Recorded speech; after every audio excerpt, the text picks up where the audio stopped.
Ano? Sa halagang less than 400 pesos makakapag-buffet ka na with 32 comfort Filipino dishes na pagpipilian. Tara, eats! This is Kay, your favorite food, travel, and lifestyle content creator. For only 379 pesos on weekdays and 409 on weekends, may 32 Filipino dishes ka na, plus unlimited pa yan. Hindi ka nalalayo dahil nasa Amoranto Street, Barangay St. Peter, Quezon City lang ito. Yes, you heard that right. Yung feeling na umuwi ka sa ancestral house ng lola mo, tapos lahat ng paborito mong pagkain, kakainin mo. It's like lutong bahay, pero upgraded version. Ako personally, litong-lito between dinuguan, sisig, lechong kawali, kung ano-ano pa. Syempre, hindi ko pinalampas ang Shanghai, pansit, name it all, andon. As a Sabaw girly, tuwang-tuwa ako na meron silang 2 soup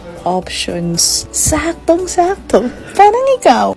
Welcome to Iris Restaurant! Tapos ang service automatic, hindi mo kailangan mag-ask kasi pag wala na, they replenish the food. Hindi ka guys sa ibang buffet na maghihintay ka pa ng another serving rounds. O di ba naman sobrang bongga, kaya nang visit namin, sobrang dami ng balikbayan. Kasi yun talaga yung pinupuntahan nila doon, yung comfort Filipino food na gusto mong kainin parate. Tapos natuwa ako dito, along the food, the buffet, meron silang isang bowl wherein you pick in your kapalaran.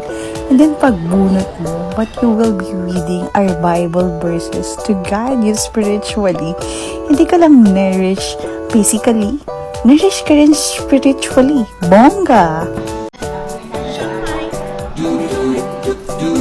Siyempre, Shanghai tastes really great. Ang paborito ng bayan at laging naunang maubos sa handaan.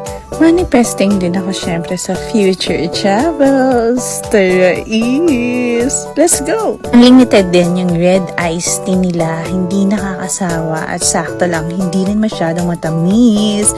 Pwede sa trentahin. This is dinuguan for the win. Hindi masyadong maasim, hindi rin masyadong malapot. Parang ikaw, sakto. Parang tayo, sakto. Parang Coke, sakto. Mismo, lechong kawali. Sarap. So this is your sign para subukan ng Iris Restaurant. Don't forget to follow, like, and share cause every story tastes better when shared. I hope nag-enjoy kayo and definitely dapat nagutom. And now for the second plate na tayo, we're trying in pancit for long life. Syempre sinubukan ko rin yung sisig since ito yung sisig na walang mayo, yung must bet ko. And syempre we also have barbecue, pero this one it's just salt and pepper and then charcoal. Ganun. And now, mag-dessert na tayo. Meron tayong dalawang selection. We have Maha Blanca. What I love about the Maha is yung consistency. Hindi siya malabsak and solidify siya. So, yun yung mas prefer ko. Now, let's go to gelatina pandan. It's like buko pandan without the buko. So, syempre, masarap pa rin siya. You're just missing the buko meat. But yung lasa, ganong-ganon, hindi rin masyadong matamis. Sakto lang. Parang Coke, parang ikaw, parang tayo. Char! So, dapat isave nyo to for your next barkada and family reunion days. That will be all.